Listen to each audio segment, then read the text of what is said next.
अस्सलाम वालेकुम नाजरीन। मेरे नाम हारिस है। मेरी उम्र 16 साल है। मेरी फैमिली टोटल 3 अफराद पर ही मुश्तमिल है। मैं अपनी माँ बाप का अकलौता बेटा हूँ, लेकिन मेरी माँ सौतेली है। मैं जब पैदा हुआ तो मेरी उम्मी बीमार हो गई थी। कहानी शुरू करने से पहले अब दोस्तों से दरख्वास्त है, हमारे चैनल को सब्सक्राइब करें। अबू ने उनको बहुत से डॉक्टरों को चेक करवाया था, लेकिन वो गुजर गई थी। अबू मेरे से बहुत प्यार करते थे और अबू काम पर जाते तो मुझे संभालने वाला कोई भी नहीं होता था। इसलिए एक दिन अबू को मशवरा दिया गया कि तुम दूसरी शादी कर लो, लेकिन अबू मेरी वजह से शादी नहीं करना चाहते थे। इस दिन अबू शाम के वक्त घर आए तो काफी थके हारे लग रहे थे। अबू शाम को आकर खाना पकाते और मुझे खुलाकर सो जाते थे। हमारी रहाश आज़ाद कश्मीर की है। अबू आज़ाद कश्मीर में ही चाय का होटल चलाते थे।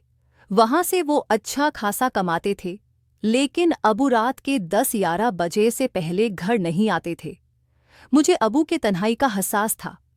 एक दिन है, मैंने अबू को मशूरा दिया था कि आप दूसरी शादी कर लो। अबू भी दूसरी शादी पर राजी हो गए थे। अबू ने पहले ही एक औरत से अफीरक चलाए हुए थे। इस औरत की उम्र तकरीबन 20 से 22 साल थी और वो लड़कियों की तरह ही लगते थे, काफी खूबसूरत थे।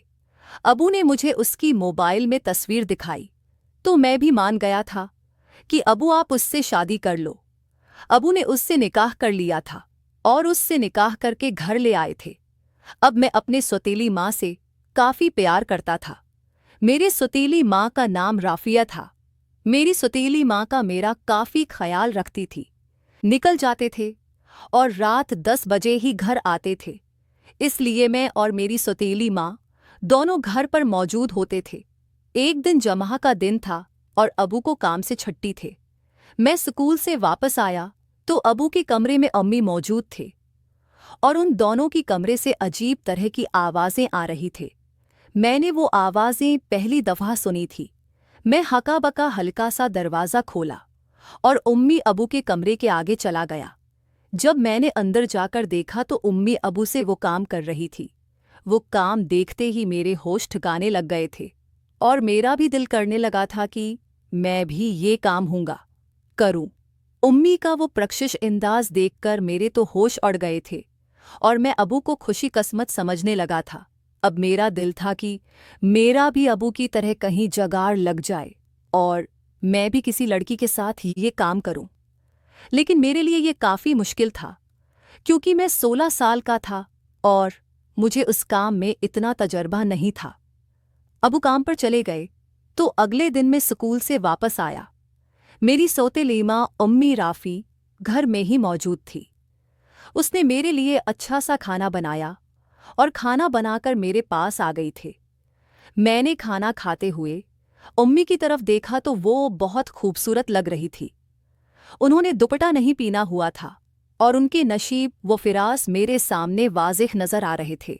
मेरा दिल कर रहा था कि अभी अम्मी को पकड़कर उसके साथ शुरू हो जाऊं और उसके साथ वो खेल खेलूं, लेकिन मेरा दिल था कि मैं अभी थोड़ा वक्त रख जाऊं और उम्मी की रिएक्शन का इंतजार करूं। उम्मी ने मुझसे पूछा कि हारिस बेटा, क्या बात है, आप इतने त्रसी हुई लगाओं से मुझे क्यों देख रहे हैं?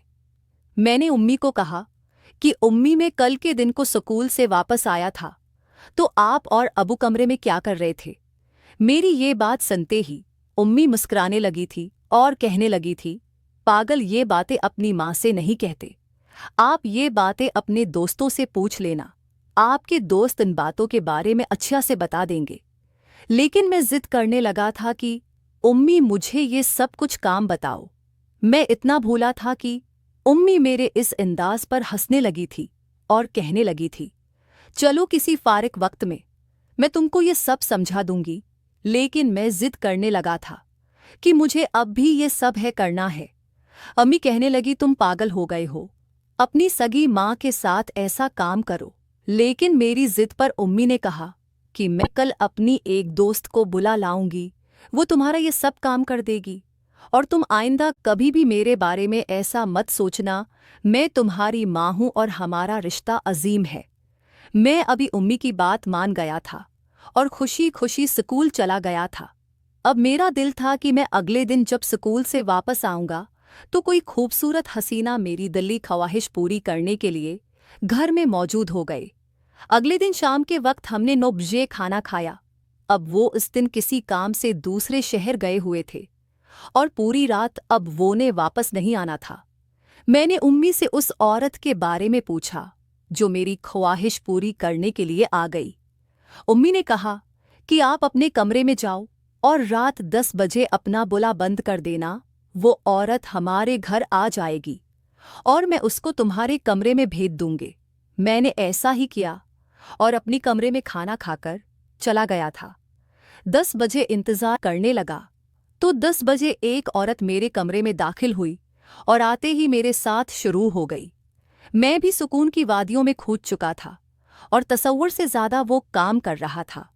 वो औरत भी मेरा भरपूर साथ दे रही थी और मैं समझ गया था कि उम्मी ने किस तरह मेरी ख्वाहिश को पूरा किया है और मैंने अब दोबारा उम्मी से वो काम करने का सोच लिया है था। और बार बार उम्मी से वो फरमाश करता था। उम्मी भी जब अबू घर पर नहीं होते थे तो मेरी वो ख्वाहिश पूरी कर दिया करती थी, लेकिन इस औरत के रूप में उम्मी मेरे कमरे में आती थी, इसलिए मुझे शर्मिंदगी नहीं होती थी। नाजरीन, अगर आपको ये हमारी कहानी पसंद आई है तो इस वीडियो को लाइक करके चैनल को लाजमी सब्सक्राइब करें। मिलते हैं अगली वीडियो में।